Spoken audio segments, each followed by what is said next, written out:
भारत माता की जय। पिछले क्लास में हम लोग प्रोनाउन का 7वां प्रकार तक पढ़ लिए थे, जिसका नाम था एम्फेटिक प्रोनाउन। आज की क्लास में हम लोग प्रोनाउन का 8वां प्रकार पढ़ेंगे, जिसका नाम है इंडेफिनिट प्रोनाउन। इंडेफिनिट प्रोनाउन कहते हैं किसे?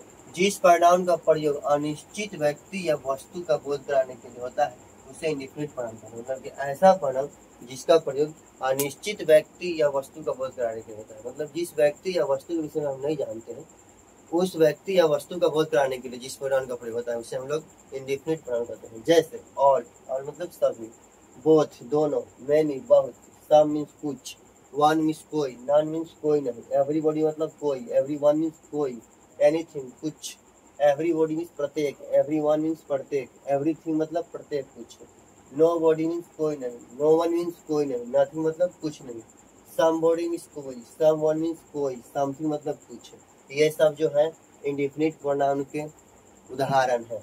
अब इंडेफिनिट प्रोनाउन का प्रयोग सीखते हैं। क्या है प्रयोग? जब ऑल, बोथ, मेनी, सम या फ्यू, फ्यू मीन्स कम का प्रयोग सब्जेक्ट के रूप में होता है, तब इनके बाद प्लूरल वर्ब का प्रयोग करते हैं। लेकिन जब इनका प्रयोग ऑब्जेक्ट के रूप में होता है, तो ये ट्रांजिटिव वर्ब और प्रीपोजिशन के बाद आते हैं।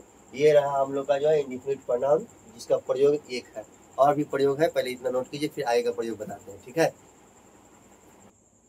तो उम्मीद करता हूँ कि आप लोग इंडेफिनिट प्रोनाउन का पहला प्रयोग नोट कर लिए होंगे। चलिए आप देखते हैं कि इंडेफिनिट प्रोनाउन का दूसरा प्रयोग क्या होता है। क्या है? वन का पॉजेसिव केस वंस होता है, हीज या हर में।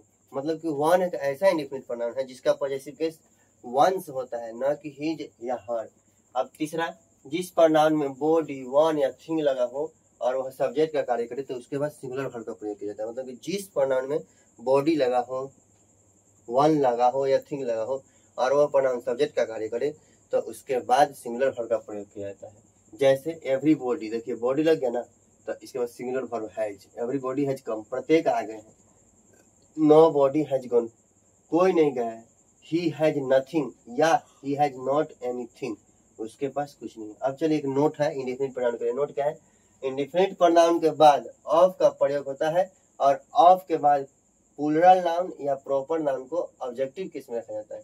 मतलब कि इंडेफिनिट प्रोनाउन के बाद ऑफ का प्रयोग होता है, और ऑफ के बाद जो प्लूरल नाउन या प्रॉपर नाउन आता है, उसको जो है सेंटेंस के अंत में रखा जाता है। जैसे some of the students have not कम,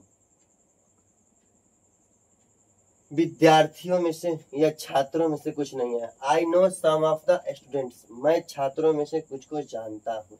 क्या लिखा हुआ है कि इंडेफिनिट प्रोनाउन के बाद ऑफ का प्रयोग होता है, और ऑफ के बाद प्लूरल नाउन या प्रोनाउन को ऑब्जेक्टिव केस में रखा जाता है।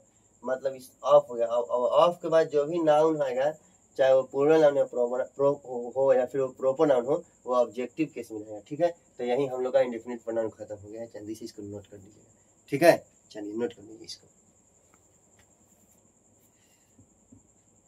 तो हम लोगों का आज का सुविचार रहेगा कि यही जुनून रहा तो मुश्किलों का हल भी निकलेगा। जमीन बंजर हुई तो क्या, वहीं से जल भी निकलेगा।